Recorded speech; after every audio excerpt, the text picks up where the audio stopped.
Hello नमस्ते दोस्तों, मेरा नाम डॉक्टर अतुल। आप सभी को मैं अपने यूट्यूब चैनल में स्वागत करता हूं।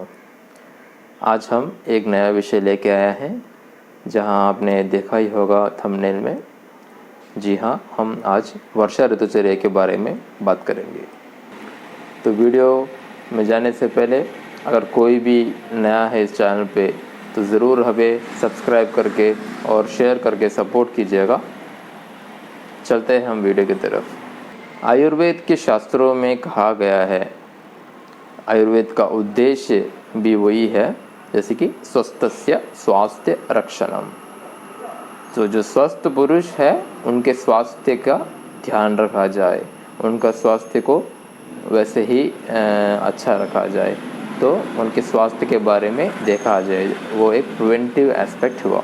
वैसे ही आयुर्वेद में ये भी कहा गया है, जो व्यक्ति जो बीमार है उसको जल्द से जल्द तो ठीक भी किया जाए, जैसे कि वो एक क्योरिटी एस्पेक्ट हुआ। तो आयुर्वेद का उद्देश्य यही है, बहुत दोनों, जैसे कि प्रिवेंटिव एस्पेक्ट हो और या क्योरेटिव एस्पेक्ट हो। ऐसे भी कहा गया है, prevention is better than cure. तो ऐसे ही हमारे आयुर्वेद दोनों में फोकस करती है, प्रिवेंशन में भी और क्योरेटिव एस्पेक्ट में भी। दोनों भाग को आयुर्वेद अपना उद्देश्य मानती है।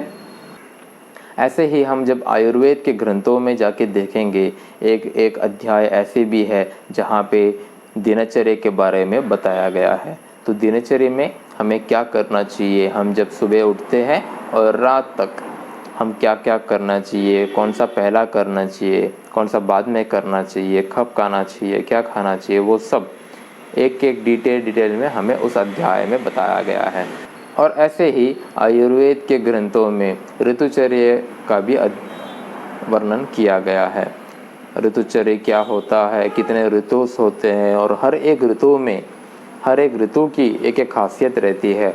हमें एक एक ऋतु में क्या क्या करना चाहिए, क्या क्या खाना चाहिए, कौन कौन से खाने हमें अवॉइड करने चाहिए और कौन कौन से खाने हमें खाने चाहिए, तो वो सब डिटेल हमें उस अध्याय में जब जाके देखें तो उस अध्याय में हमें सब कुछ बताया गया है। तो एक एक ऋतु में क्या क्या हमें फॉलो करना चाहिए, क्या खाना चाहिए, कौन सा वस्त्र पहनना चाहिए, तो हमें डिटेल में बताया गया है।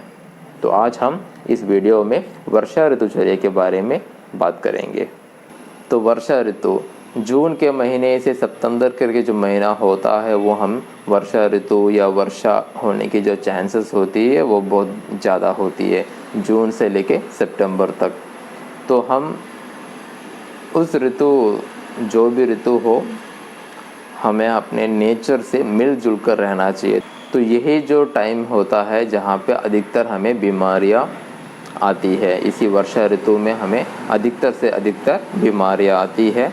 हमारे क्लिनिक्स में हो या हॉस्पिटल्स में हो, अधिकतर हमें केसेस ज़्यादा मिलते हैं। तो इसी में क्या है कि अधिकतर बीमारियाँ, जैसे वाटर कंटेमिनेशन हो, फूड की रिलेटेड हो, डाइजेशन प्रॉब्लम हो, या जुकाम हो, खांसी हो, तो ऐसी बहुत सारी बीमारियां हैं जो हमें अधिकतर इसी ऋतुचर्या, वर्षा ऋतुचर्या में हमें पाए जाते हैं। तो हम जो भी ऋतु हो, हमें नेचर से मिलजुल कर रहना चाहिए, ताकि हम नेचर जब बदलती है तो हमें अपने खान पान में, हमारे आचरण में, हमारे जो खान पान, जो लाइफस्टाइल होती है, उसमें हमें बदलाव करके नेचर से मिलजुल कर रहने की कोशिश करना चाहिए। तो आयुर्वेद में प्रत्येक ऋतु में दोषों में होने वाली वृद्धि या शांति के अनुसार सब ऋतुओं के लिए अलग अलग प्रकार के खान पान और रहन सहन का उल्लेखन किया गया है। तो आहार विहार को अपनाने से हमारे स्वास्थ्य की रक्षा होती है और हमें बीमारियों से भी बचा जा सकता है। तो हम जब अयन के प्रकार देखते हैं तो अयन दो प्रकार के होते हैं, जैसे कि उत्तरायण हुआ और दक्षिणायन हुआ। तो हमने ये जो ऋतुचर्या में जो ऋतु होते हैं, उन ऋतुओं को दो अयनों में बांटा गया है। जैसे कि उत्तरायण में आने वाले जो ऋतु होते हैं, शिशिर ऋतु, वसंत और ग्रीष्म। तो शिशिर, वसंत, ग्रीष्म, ये जो तीन ऋतु होते हैं, वो तीन ऋतु को मिला के हम उत्तरायण जो होता है वो बनता है। और वैसे ही दक्षिणायन भी है, जो बाकी के जो वसंत, ग्रीष्म, शिशिर, वसंत, ग्रीष्म उत्तरायण में है, और ऐसे ही वर्षा ऋतु, शरत ऋतु और हेमंत ऋतु जो है वो दक्षिणायन में आती है। तो उत्तरायण में क्या होता है, हमारी जो सूर्य की जो किरणें की जो शक्ति होती है वो अधिकतर होता है, तो वो हमारे शरीर से पानी को अब्सॉर्ब करती है। हमारे जो सराउंडिंग और जो शरीर होता है उससे पानी का जो अब्सॉर्प्शन रेट होता है वो ज़्यादा होती है, क्योंकि सूर्य की किरण उतनी ही तेज से होती है। तो पहला जो शिशिर ऋतु होता है उसमें लगभग ठीक रहेगा, थोड़ा कम एनर्जी हो जाता है। वसंत ऋतु में थोड़ा और हमें कमज़ोरी आ जाती है, क्योंकि उसका जो सूर्य का जो किरण होते हैं थोड़े और ज़्यादा हो जाते हैं। और जो ग्रीष्म ऋतु होता है तब तो हम पक्का दुर्बल हो जाते हैं, क्योंकि हमारे शरीर से अधिकतर पानी अब्सॉर्ब किया जाता है, क्योंकि सूर्य के किरण उतने बहुत तेज होते हैं, बहुत शार्प होते हैं। हमको क्या होता है, हमारे शरीर में दुर्बलता बहुत ज़्यादा होती है। तो उसी के बाद आती है हमारे वर्षा ऋतु। तो उत्तरायण में जो सूर्य की किरण बहुत ज़्यादा होती है और शरीर में दुर्बलता आती है। वैसे ही दक्षिणायन में जो सूर्य की किरण जो होती है थोड़े कम हो जाते हैं, शांत हो जाते हैं, और वहाँ पे शीतलता जब ठंडी आती है तो हमारे सराउंडिंग में शीतलता और स्निग्धता आती है, और हम शरीर में जो कमज़ोरी होती है वो धीरे धीरे होके कमज़ोरी हट जाती है और हमारे शरीर में स्ट्रेंथ वापस आ जाती है। लेकिन वर्षा ऋतुचर्या ठीक ग्रीष्म के बाद जो आता है वो होता है वर्षा ऋतुचर्या होती है। तो वर्षा ऋतुचर्या में भी हमें हमारे शरीर में उतनी एनर्जी वापस नहीं आती। तो वर्षा ऋतुचर्या में वात दोष का प्रकोप होता है, और हमारी जो जठराग्नि होती है, मैंने पिछले अधिकतर वीडियो में बताया है अग्नि के बारे में, जठराग्नि होती है वो मंद रहती है, उसी से हमारा जो पाचन शक्ति होता है वो कम रहता है, और प्रवर रस में आम्ल रस प्रधान रहता है। और हम जब बल की बात करें, हीन बल होता है, हमारे जो शरीर में बल बहुत कम रहती है वर्षा ऋतु में। तो जब हम जठराग्नि की बात की, जठराग्नि बहुत कम रहती है, मंद रहती है, तो उस कारण से ही हमारे जो शरीर में जो भी पाचन क्रिया होती है वो कम। ऐसा खाना खाना चाहिए जो वात दोष का शमन करे और हमें हमारे जो पाचन शक्ति को बढ़ाए और पाचन शक्ति को उत्तेजित करे। तो हमें लाइट फूड और थोड़े वात दोष को कम करने वाले और बैलेंस डाइट हमें खाना चाहिए। तो व्याधि प्रतिकार क्षमता जो हमारी इम्यूनिटी होती है बहुत हीन रहती है, बहुत वीक रहती है, वीक इम्यूनिटी होती है, क्योंकि ग्रीष्म ऋतु में तो पाचन शक्ति पहले से ही दुर्बल रहती है। और अगला आता है वर्षा ऋतु, तो उसमें भी हमारी पाचन शक्ति बहुत ही कमज़ोर रहती है। और उसके बाद जो आता है शरद और हेमंत, तब तक वो पाचन शक्ति और हमारे शरीर की जो हीनता और दुर्बलता है वो हट जाती है। लेकिन वर्षा ऋतु में हमारे शरीर में पाचन शक्ति की कमी और शरीर में दुर्बलता रहती है। तो हम देखते हैं अगला, वर्षा ऋतु में कौन कौन सा आहार खाए। तो पथ्य आहार कौन कौन से हैं देखेंगे।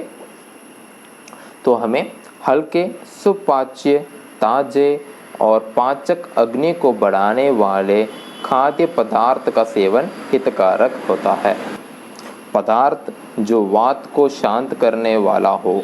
पुराना अनाज जैसे गेहूँ, जौ, शाली और साठी चावल, मक्का, खिचड़ी, दही, मट्ठा, मूंग और अरहर की दाल। और जब सब्जी में देखें तो लौकी, भिंडी, टमाटर, पुदीना की चटनी बहुत अच्छी होती है। और जब फल के में आते हैं, जब फल में देखें तो सेब, केला, अनार, नाशपाती, पके जामुन और देशी आम का सेवन आप कर सकते हो। और वैसे ही खाने में घी का सेवन बहुत उत्तम रहेगा इस ऋतु में। ऐसे ही तेल से बने नमकीन पदार्थ आप सेवन कर सकते हो। तले हुए नहीं चाहिए, ज़्यादा डीप फ्राइड हो वैसे आइटम्स नहीं बोल रहा। आप बेहतर है आप अपने खाने में, अपने भोजन में 1 टीस्पून घी जो होता है इस ऋतुचर्या में आप खा सकते हो, वो भी इस ऋतुचर्या में। दही की लस्सी में लौंग, त्रिकट्टू, साइंद नमक और काला नमक आप उसमें मिला के खा सकते हो। आपकी पाचन शक्ति को वो बढ़ाता है। लहसुन की चटनी आप खा सकते हो और शहद को भी जल एवं अन्य पदार्थों में मिलाकर आप लेना भी बहुत उपयोगी होता है। और आप रोज़ आप घी का सेवन कर सकते हो इस ऋतुचर्या में, और शहद भी बहुत अच्छा कामकारक रहता है इस ऋतुचर्या में। इस ऋतु में जहाँ तक हो सके मांस आहार का सेवन आप ना करें, और वैसे ही बाहर की जो खाने होते हैं, आउटसाइड जो फूड होते हैं, जंक फूड होते हैं, हेवी फूड्स होते हैं, जो डीप फ्राइड आइटम्स होते हैं, उनका सेवन कम से कम करने की कोशिश आप कर सकते हो, क्योंकि हमारी जो पाचन शक्ति होती है कम रहती है। तो ज़्यादा से ज़्यादा हम लाइट फूड और वात दोष को शमन करने वाले आहार खाना उत्तम रहता है। और इसी ऋतुचर्या में हमें संसर्गजन्य रोग जो होते हैं वो ज़्यादा से ज़्यादा हम इस ऋतुचर्या में पाते हैं। तो आप विशेष ध्यान कौन कौन सा रखें? जल की शुद्धि का विशेष ध्यान आप रख सकते हो। जो पीने का जल होता है वो आप पक्का उबाल के ही आप पीने की कोशिश कीजिएगा, काढ़ा बना के आप पीने की कोशिश कीजिएगा। और रात्रि भोजन जो होता है वो जल्द से जल्द करने की कोशिश कीजिएगा, और भोजन भूख लगने पर ही कीजिएगा और ठीक समय पर कीजिएगा। तो यही कह के मैं आज का वीडियो समाप्त करता हूँ, और अगले वीडियो में और जानकारी लेके हम आएंगे। अगर आपको ये वीडियो पसंद आए लाइक कीजिएगा और मैक्सिमम अपने दोस्तों के साथ शेयर कीजिएगा, और सब्सक्राइब करना भी ना भूलेगा। धन्यवाद।